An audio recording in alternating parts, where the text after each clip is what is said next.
In a small Midwestern town, a troubled teenager named Ryan gets suspended from school for street racing. His estranged father, Jack, a quiet mechanic and former street racer himself, decides to handle the situation his way, not with punishment, but with restoration. He drags out a rusted 1970 Chevelle SS from the back of his garage, offering Ryan one deal. You fix it with me, piece by piece. You drive it legally, you earn it. As father and son rebuild the car, they begin to repair their own fractured relationship. Layer by layer, bolt by bolt. The Chevelle becomes more than a machine. It becomes the bridge between the man Jack used to be and the young man Ryan is becoming.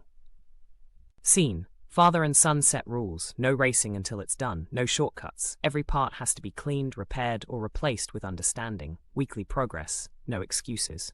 Tone. Stern but hopeful. Purpose. Establish structure and challenge. The car becomes a contract, not just mechanical, but emotional. Scene. First days in the garage are quiet. They work side by side but barely talk.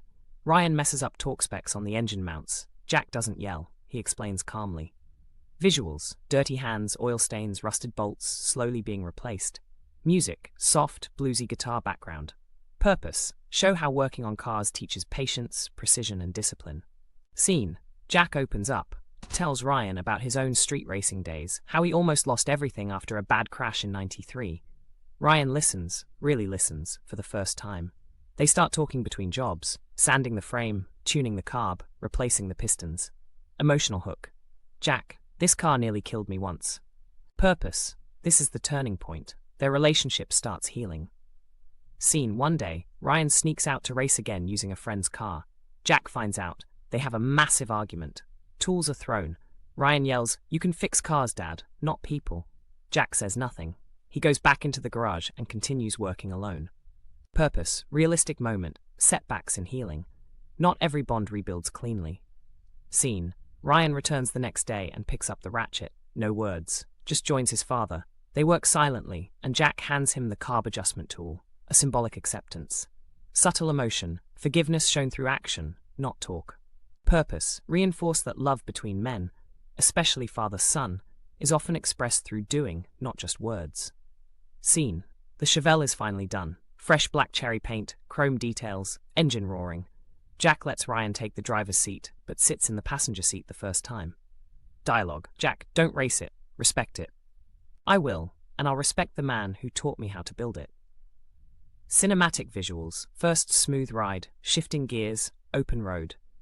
Scene. They take the Chevelle to a local car show. Crowd gathers. Ryan tells people the story of how he and his dad rebuilt it. People clap. An older man offers to buy the car. Ryan declines. This one's not for sale, it's family. Purpose. Emotional climax. The car now represents legacy and love, not just speed. Scene. Months later. Ryan is now in community college studying mechanical engineering. Jack expands the garage to teach troubled youth car restoration. Father and son now run it together. In a quiet British town, a troubled teenage boy named Ryan races through the streets in a dodgy, overtuned Civic. He wins, but the celebration is short-lived. Police sirens cut through the night. He's arrested. Jack collects Ryan from the station. The two exchange almost no words on the ride home in Jack's old Land Rover Defender. Jack leads Ryan to the back of his dusty garage and removes a tarp. Underneath is a Chevrolet Chevelle SS, rusting and long forgotten. You want speed? Build it proper. You want respect? Earn it. Jack lays out the rules. They'll fix the car together. No cutting corners. Ryan initially scoffs at the idea, but sees something in his father's eyes. Perhaps a past version of himself. They begin with small tasks, clearing rust, removing parts, organizing tools. Jack teaches Ryan to use a torque wrench, strip paint, measure cylinder gaps. The garage is filled with silence and the occasional sarcastic remark. As they work under the bonnet, Jack opens up. He reveals that he used to race, legally and illegally. One accident nearly ended his life, and that's when everything started falling apart, including his marriage and his bond with Ryan. Ryan, feeling underestimated, secretly joins a friend's race again. Jack finds out. He's furious, not about the race but the broken trust. Ryan yells, "You think building some old car is going to fix years of silence?" Jack, "No, but it's a start." The next morning, Ryan returns to the garage. Jack is already working, silent. Ryan picks up a spanner and joins in. No words, just the sound of turning bolts. The Chevelle is finally reassembled, rebuilt engine, custom paint, new suspension. It roars to life. Jack lets Ryan take the wheel around the industrial park. He doesn't say it, but he's proud.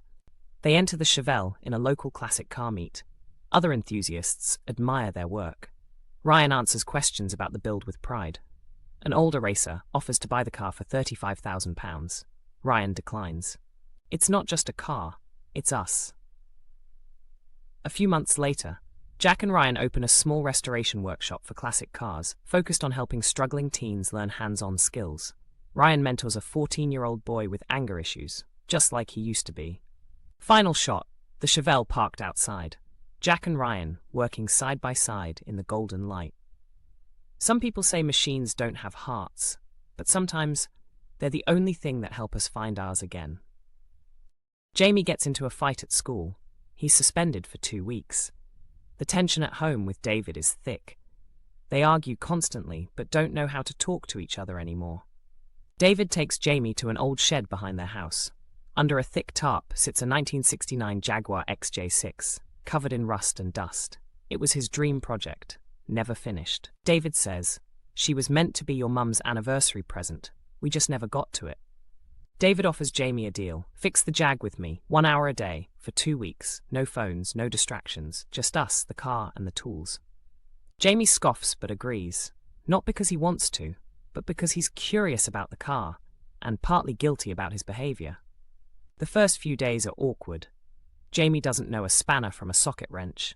David tries to teach with patience, but Jamie mocks him or zones out. David mutters, "I'm not teaching you to build a spaceship, lad. It's a Jag." While removing the dashboard, Jamie finds an old Polaroid of David and Angela. He quietly asks about their wedding, and David opens up for the first time. They talk about how David met her at a car rally. He tells Jamie she loved the smell of petrol more than perfume. Jamie invites a mate over, shows off the Jag, and accidentally damages the bonnet with a loose tool. David explodes. They argue, loudly. Jamie screams, "You care more about the car than me." David replies, "That car's the last piece of her I've got, and you're breaking it, and breaking me." Next morning, Jamie is up before David. He starts cleaning parts quietly. David joins him. No talk, just quiet work, together. They replace the suspension, align the wheels. Small nods, small smiles. Real connection begins. Shows that restoration is not just mechanical but emotional.